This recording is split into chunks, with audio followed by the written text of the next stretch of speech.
Okay, good morning, people. I'ma try to make this video. It's gonna be longer than the videos I normally do on TikTok and YouTube, but it's not gonna have a time limit. You dig? But anyway, it's gonna be extensive because I'm gonna cover a lot of things, and I'm gonna try not to use any profanity and language in this video that I'm doing.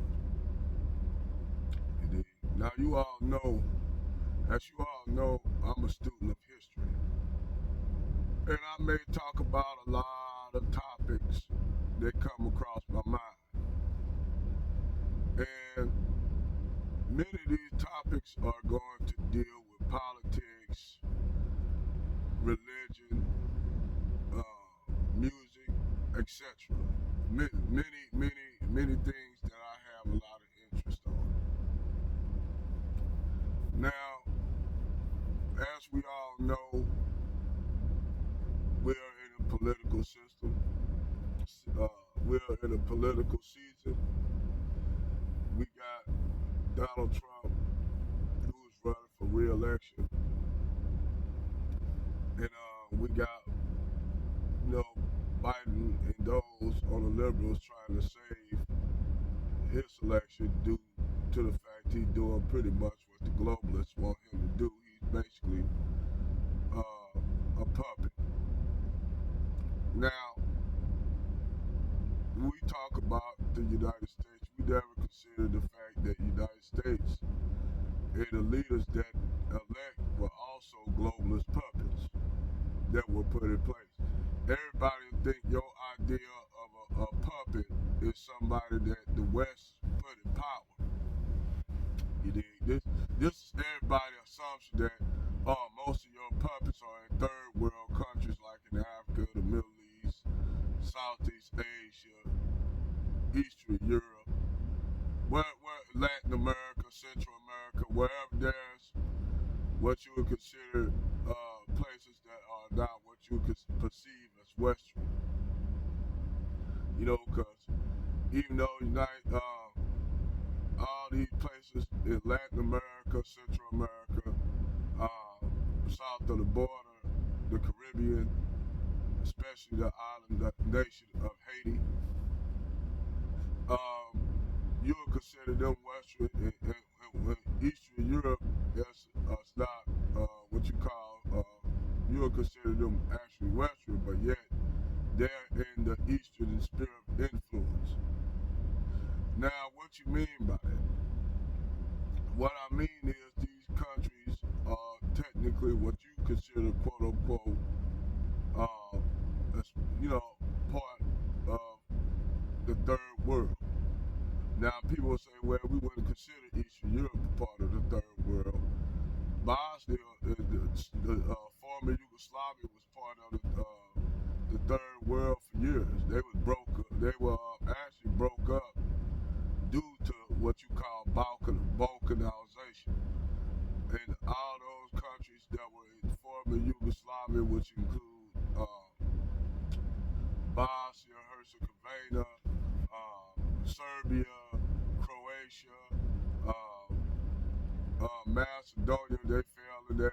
They were actually at one time one country, but they were broke up, what you could call balkanized into different states that's now they call former Yugoslavia. Now they their own countries.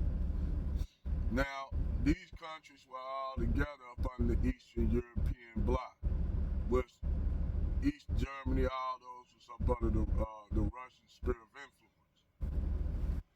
So after the fall of the Soviet Union, all these states started wanting to have their independence, and it was a lot of sectarian violence in these places, like that caused the split where you had the Bosnians being basically killed by Serbians.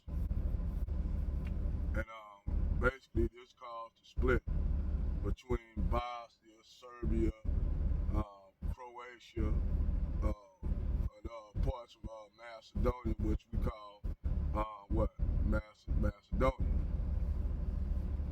But what I'm gonna talk about, go back a little further,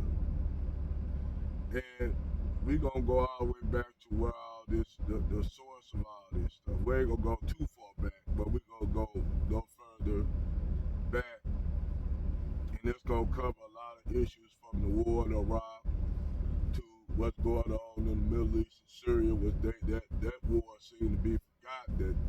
That actually that the United States, along with what Israel has been playing footsie with for the last few years after the removal of one Saddam Hussein.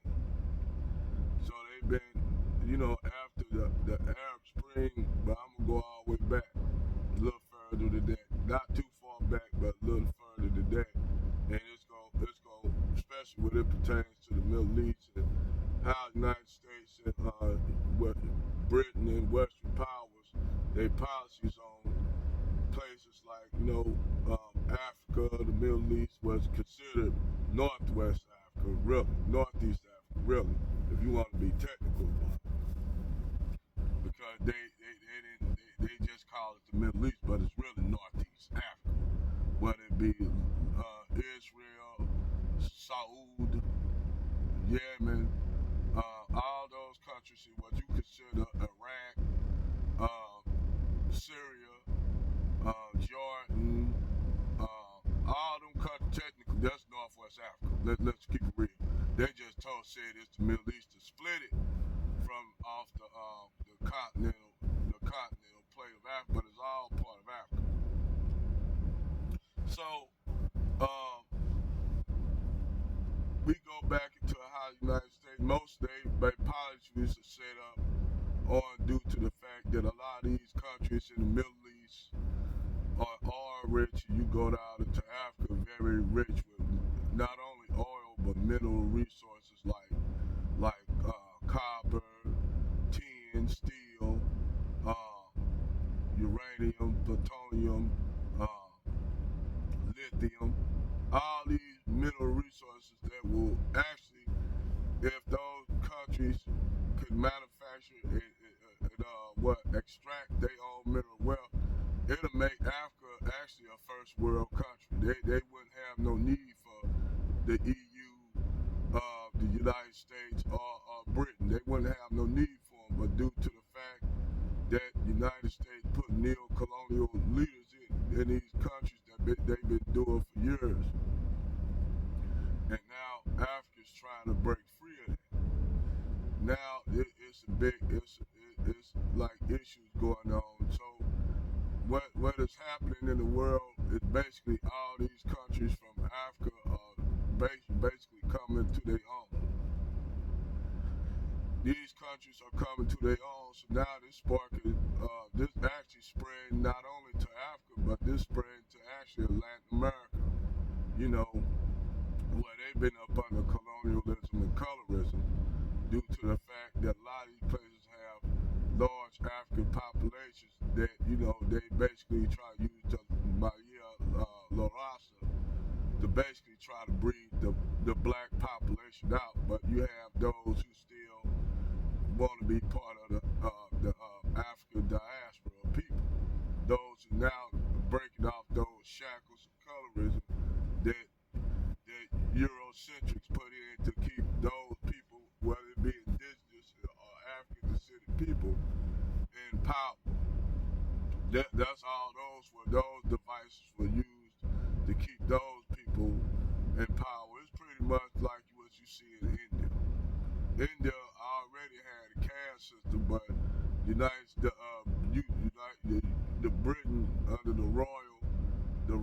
the crown kept the division, and then not only that, intensified it to the fact that even you have Indians, when they go over to Africa, they have this same mindset. And then what happened was you had events that happened with Idi Amin expelling the Indian descended people out of Africa, because I tell a lot of Indians, how the hell you gonna go over to Africa with that kind of mindset, and you in somebody's backyard acting real goofy.